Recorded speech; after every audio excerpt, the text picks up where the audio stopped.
hello friends की खबर आशा करो सकल ভালে আছে ৰণতা ভিডিঅ সকলকে স্বাগতম আৰু আজি বনাম মই খাহি মাংসৰ মাথা তো কেনেকৈ বনাম কি বনাম এই সকলোখিনি মই আপোনালোকক দেখাই দিম যদি আপোনালোকে কোৰ পৰা চাই আছে এটা কমেন্ট কৰি দিব আৰু যদি ফেসবুকত চাই আছে তেনেহলে মোক ফলো কৰি থৈ যাব আৰু যদি ইউটিউবত চাই আছে তেনেহলে সাবস্ক্ৰাইব কৰি দিব Turmeric 2560 ঠিক আছে তো বলকচোন কেনেকৈ বনাম কি বনাম সকলোখিনি দেখাই দিও আৰু প্লিজ যদি ভিডিঅটো ভাল লাগিছে প্লিজ এটা লাইক এটা কমেন্ট কৰি থৈ যাব বলক দেখাই দিম কি বনালো এৰিছে ধুনিয়াকে মাথাটো একে সাফা কৰি আনাই আছিল তাৰ পৰাই ধুনিয়াকৈ সাফা কৰি থোৱা মাথাই হয় একদম ইয়া মজা দিছে ধুনিয়া ন তে সামৰাৰ লগত থকা একদম সাফাকৈ আনা হয় আৰু সকলোখিনি বস্তু মই যোগাৰ কৰি লৈছো বলকচিনটা মছলা পিছো আৰু এয়া এতে গল মেন চিজ হয় না বাৰু বলক এতিয়া কি দিও সকলোবোৰ মছলা ৰেডি কৰি লওঁ কেইটামান আলু কাটিছো দুই তিনটা আলু দিম লগতে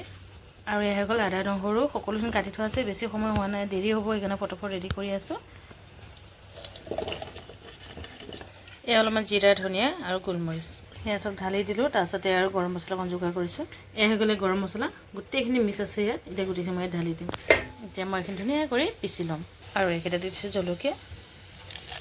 ইয়াতে ধুনিয়াকে পানী অলপ দি দিছো দি লৈ মই এইখিনি ধুনিয়াকে পিছি লম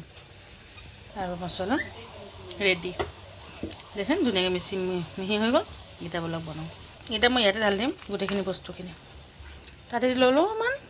ৰেড চিলি পাউডাৰ আৰু অলপমান দিলে হালদি পাউডাৰ আৰু দিছো কেটেমান পিয়াজ তিয়াই দিম নিমখ আৰু আপোনালোকে কোৰ পৰা চাই আছে কমেন্টত লিখিব আৰু ভিডিওটো কেনেকুৱা লাগিছে এটা কমেন্ট কৰিব আৰু যদি আপুনি ফেসবুকত চাই আছে তো ফলো কৰি থৈ যাব আৰু এটা লাইক এটা কৰি দিব আৰু যদি ইউটিউবত চাই আছে তেনেহলে সাবস্ক্ৰাইব কৰি দিব ধুনিয়া কৰি এইখিনি মই ভিডিওটো কেনেকুৱা লাগিছে জনাবা কি খানি দিলো আৰু এতিয়া অলপ সময় কাৰণে মই এখন ঢাকি থৈ দিম কমেও মই 10 মিনিট বা 15 মিনিট ঢাকি থৈ দিম এটা কেৰাহী বহাই দিলো তো বলক ইয়াতে দি দিও অলপমান তেল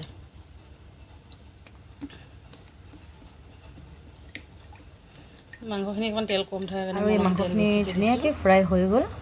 খুব ধুনিয়া এটা কালাৰ আহিছে ধুনিয়াকে কাটি ললে মানে অলপমান তো এতিয়া আমাৰ ৰেডি হৈ গল আজি মাংস আৰু মই ডালি বনাইছো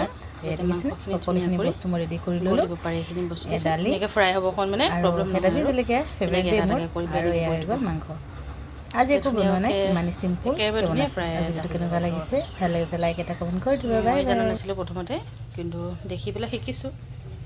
আৰু আপোনালোকেতো জানে জাগে বহুতে জানে নাজানা নহয় বাৰু এটো কোনো ডাঙৰ কথা নহয় হয় নহয় বাৰু আৰু এই লৈছো অলপমান গৰম মছলা ডাঙৰ ইলাইচি আৰু সৰু ইলাইচি দালচিনি আৰু অলপমান এটো কি কইলা একো বুজি নাপাও বাৰু দি দিছো গোটেইখিনি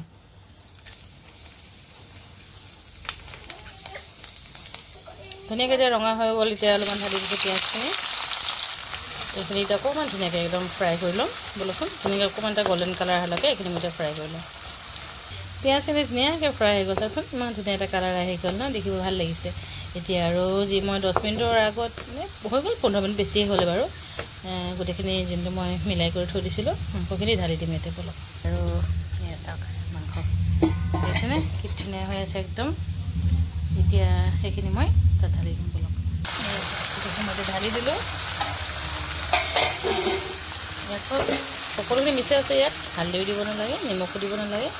টোটেলি বস্তু মিক্স আছে খালি এইখিনি মই ধুনিয়াকে একদম তেলত ফ্ৰাই কৰি আৰু আজি খসাকে মাংসটো ভালে আছে কিউকি এনেটো বাৰু ঠিক সামৰাখিনি বেলনি যায় যে তো আজিটো জ্বলাইছে তো হেৰিত জুই জ্বলাই পেলাই বনোৱা বহুত ধুনিয়া হ'ব কোৱাত বাৰু আৰু তাতে টেষ্টিকে বনালে আৰু ভালে লাগে হয় না কোৱাচোন বলক এতিয়া এইখিনি ধুনিয়াকে মই এইখিনি অলপমান ঢাকিত কৰি থৈ দিওঁ তাৰপিছত দেখাই দি আছো আপোনালোকক বলক এটা উঠাই চাওঁ মাংসখিনি ৱাও কি মজা